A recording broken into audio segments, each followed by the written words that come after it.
กับสบายดีพี่น้องกับสบายดีสุขคนสุหมอสุบอลสบายดียามแรงพี่น้องจ้ากำปีมาแล้วพี่น้องกำปีมาแล้วผู้ตาได้เห็นแต่มืดกำทำเนกับโอ้ยภูมิใจแหงตกมาแห้งๆเด้อตกมาแห้งๆเด้อมาห้ำเขานี่นะมาลุยเขาเนี่ยเขากำลังอยากงามพี่น้องเอ้ยแต่ว่าฝนบ่มาห้ยจักเถื่อมาก็มาเพราะอัน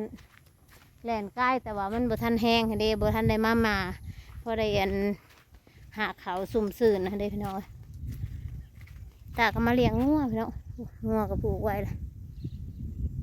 ปล่อยงัวเลี้ยงยามแรงๆพี่น้องจ้ะขึ้นผาขึ้นพ้นมาแล้วก็สิไปปลูกงัวอยู่พุ่นก็สิเมื่อบาดนี้พี่น้องเพื่อนลูกหนึ่งเขาหนึ่งน้ำถาต้มบอลไว้มือหาเกลือหมูก่อนพี่น้องเอ้ยเมื่อนำกันพี่น้องเบิ่งเขาเบิ่งน้ำชมบรรยากาศยามแรงๆนำกันเด้อพี่น้องเด้อจังใดกับผากกดไลค์กดแชร์เป็นกำลังใจให้ไหนเด้อพี่น้องสู้ไปนำกันพี่น้องจ้ะสู้อย่างเดียวถ้าได้เขามาเบิ่งมาชมกับกดไลค์กดแชร์ให้ไหนเด้อพี่น้องเอ้ยมีกำลังแรงเสียแรงใจกำลังสู้ต่อไปพี่น้องจ้ะสู้ไปเรื่อยๆมาเมื่อนำกันไปส้มเขาส้มน้ำพี่น้องเอ้ยมาผ่านโฆษณาแม่ตาก็ดีใจแล้วพี่น้องพอแม่ตามีรายได้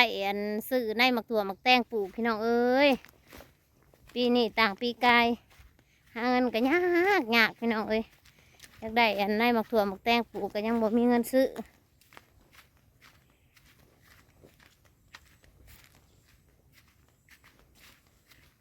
ถ้าว่านี่ผู้จ้างดำไห้ดำนากระถักแสดมาหาในเด้อตาสิพาลูกไปรับจ้างดำนาพอได้เงินซื้อในหมักถั่วหมักแตงไปมือนั่นก็ไปได้ครึ่งมือพี่น้องเอ้ยก็ได้100เนาะได้100ก็บ่พอสิได้ในหมักถั่วหมักแตงแต่มันบ่จุบพี่น้องเอ้ยมากับร้านพอซื้อขนมซื้อตลาดก็หมดซะเงิน100น้องเอ้ยได้จ้างดำไห้ดำนาก็บอกหน่อยเด้อพอได้ไปรับจ้างพอได้เงินซื้อในหมกแตงหมกถั่วอยากปลูกแล้วแต่ว่ายังไม่มีเงินซื้อในมันพี่น้องเอ้ยพ่อแม่ป้าลุงพ่อใหญ่แม่ใหญ่สุขคนเขามาเบิ่งมาชมกันกดไลค์กดแชร์เป็นกำลังใจให้แม่ตาแน่ความคิดปีนี้แม่ตาว่าสิปลูก2 ซ้ำพี่น้องเอ้ยสิปลูก2 รุ่นว่าสิปลูกหลายๆว่ะ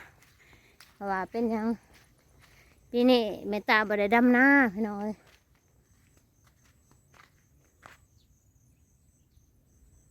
ตาบ่ได้ดำนาว่าสิปลูกหลายๆฟังเบิ้งแนวใด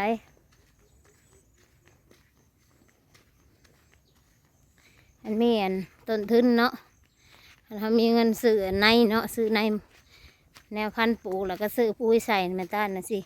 ลุยเต็มที่ปีนี้ปลูกแตงมักถั่วพี่น้องเอ้ยสาลีว่ะเอาเบิ่งต้นทุนเฮาดังฮือมาเลยพี่น้องมาเลยเขามาตากะเริ่มอันนี้ว่าพ้นมาเนี่ยน้ำเต็มไหเต็มคันนะแม่ตาก็สิฝึกพุ้ยใส่เลยก็สิบ่ได้แม่ตาบ่ได้ขายหญ้าซ้ำพี่น้องเอ้ยหญ้าก็บ่ได้หลายปานใดบ่ได้ว่าสิลองเบิ่งว่าสิบ่ขาว่ะสิพยายามลกเอาเล็กๆน้อยๆนะนี่พี่น้องเขาก็เริ่มเปลี่ยนสี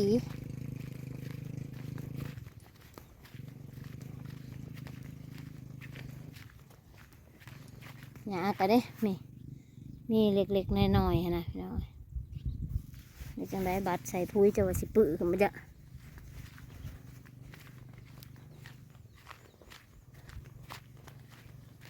ใหญ่สีแล้วเสียว่าหญ้าอยู่ในนาหญ้าก็ลาปูซีดขาหญ้าก็ยังบ่ตายเมื่อนี้เด้อพี่น้องคือซื่อๆไปจักแล้วหรือจังใดแล้วพังเบิ้งเป็นตากระผูงัวถ่าย ถ้าฝนตกจะสิลงไปเอาเขาถ้าฝนบ่ตกก็บ่เอาเขาอีกป้ากำแดดปื้อๆมาเลย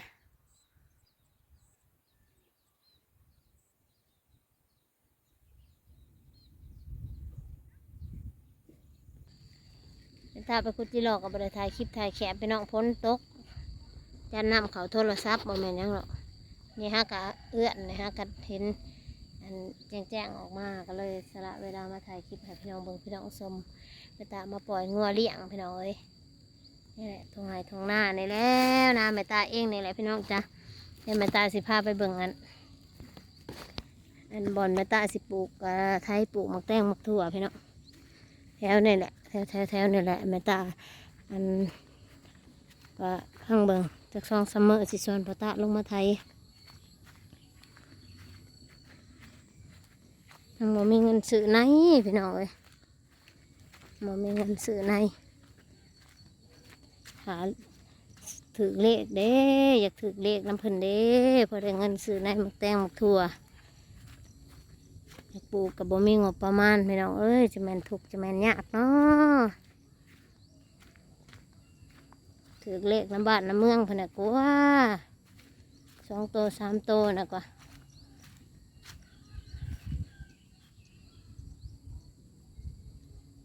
นี่พี่น้องมันตากสิมาปลูกอะไรเด้น้ำพายกะน้ำพายกะมีพอได้ตื่มเลยเด้พี่น้องเอ้ยพอได้ตื่มเลยพอได้ฮดอะไรนี่นะอย่างได้ก็ต้องสู่แล้ววะอย่างได้ก็ต้องปลูกพี่น้องเอ้ยนี่แหละตาสิมาปลูกแค่นั้นแหละพี่น้องเดินตามมาปลูกแถวไหนแล้วไถปลูกแถวนี่แหละพี่น้อยเดินต้นน้ำปลูกต้นนี้น้ำเพราะว่าน้ำจากสิบคอยข้างบันไดนะพี่น้องงามเวลาฝนตกนะช่วงนี้มันก็ช่วงหนาพ้นพี่น้องเอ้ยช่วงหนาพ้นหักกะพ้นหักกะสิตกเนาะดินหักกะสิอ่อนนะพี่น้องช่วงหว่างลังอาทิตย์ที่แล้วนะเพราะว่ามันดินแข็งพี่น้องเอ้ยอยากไทยปลูกกะไทยบ่ได้แข็งเกินโหดโพว่านั่นพ้นบ่มาพ้นหักกะสิมาตก2 มื้อนี้แหละพี่น้องเอ้ยหักกะบ่แห้งพี่น้องพอได้ห้วยเขาน้ำในให้หน้ากันยังบ่ได้หงบ่ได้ยั้งดอกพี่น้องเอ้ยนี่แหละตาส่วนพอตามาไทยแถวนี่แหละพี่น้องจ้ะไทยปลูกหมกแตงหมกทั่วบ่ปลูกก็จักเสียในใดบ้านเฮาปลูกยากปากมองปลูกกับบ่มีกินบ่มีใส่คือบ้านคือเมืองข้าเจ้านะจะข้าเจ้าไปหาหยังเจ้าคือพอมีพอใส่พอจ่ายหาแบบจะสิไปหาหยังจะสิมีคือข้าเจ้า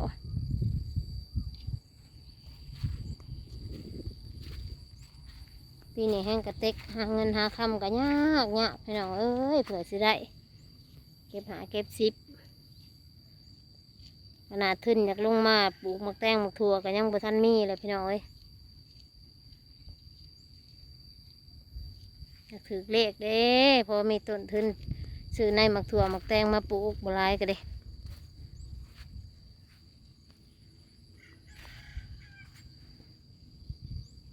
ยังไงต้นทุนน้อยบ่มีต้นทุนจึงคือบ้านคือเมืองเพิ่นยังความถูกมันบังตาพี่น้องเอ้ยความถูกมาขวางหนาเราก็ต้องได้สู่ซนไปเรื่อยๆพี่น้องเอ้ยมันหักสิมีมื้อหนึ่งมันชีวิตถูกวิตยากสิถูกตลอดไปบ่มาเลี้ยงงัวนำกันพี่น้องบรรยากาศยามแรงๆหญ้าอากาศโดนน้ำพ้นกับสีเขียวๆขึ้นมาแน่แต่ตะกี้น่ะแห้งตายเบิดจนบ่มีอันสิกินแม่ตาก็เลยดึงมือกินเพืองจากมือ4 5 มื้อ 6 มื้อนั่นแหละก็เลยฝนตกลงมา2 มื้อหญ้ากระปงแล้วก็เลยดึงลงมากินหญ้าอีก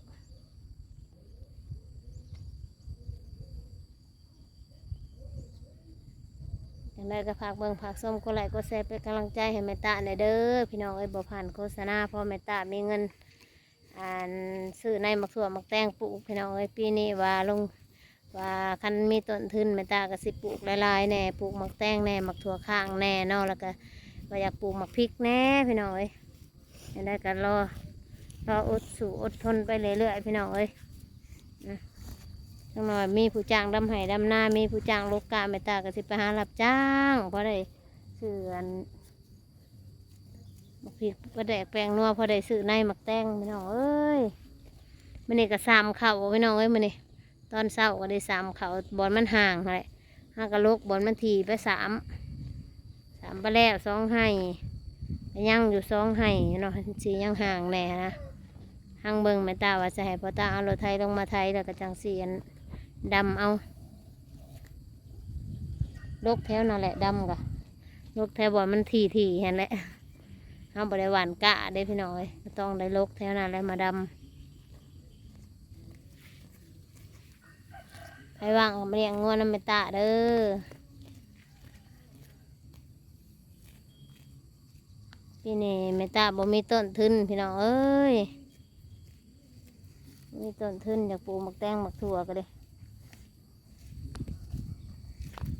เป็นอะไรถือเลขถือเบอร์นะเพิ่นบ่ได้เงินซื้อในหมักถั่วหมักแตง